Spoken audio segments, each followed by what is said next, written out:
বিদেশের আদব কায়দা তো কিছুই জানেন না মহেন্দ্রনাথ।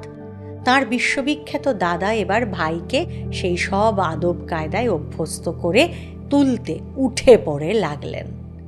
কিভাবে নখ কাটতে হয়, কার্পেটের ওপর নখ ফেলে রাখতে নেই, তা যে কাগজে মুড়ে ফেলে দিতে হয়, কিভাবে ছুরি কাঁটা চামচ ধরে খেতে হয়, ভাইকে হাতে ধরে সেই সমস্ত সবটা শেখাচ্ছেন স্বামীজি।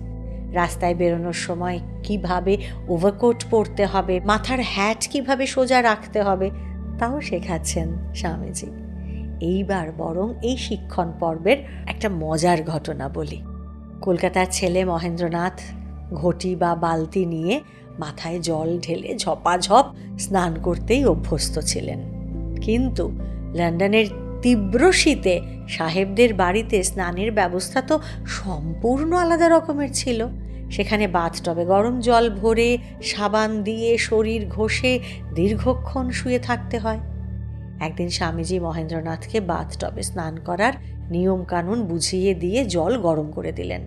মহেন্দ্রনাথ বাথটবের ভেতরে ঢুকলেন ঠিকই, কিন্তু গরম জলের মধ্যে ওভাবে শুয়ে থাকাটা তাঁর কাছে অত্যন্ত অদ্ভুত এবং অস্বস্তিকর ঠেকল।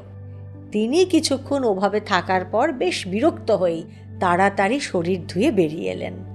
মহেন্দ্রনাথকে অত তাড়াতাড়ি বাইরে বেরিয়ে আসতে দেখে স্বামীজি জিজ্ঞাসা করলেন যে, কিরে, স্নান হয়ে গেল? মহেন্দ্রনাথ তখন নিজের স্বভাব সুলভ খাঁটি কলকাতা ভাষায় বিরক্ত হয়ে বরদাকে বললেন, ওখানে ওভাবে শুয়ে থাকা এটা তো স্নান নয় বরদা, এ যেন মরা সেদ্ধ করা। ভাইয়ের এ কথা শুনে তার ভুবন বিখ্যাত বরদা কি বলেছিলেন জানেন?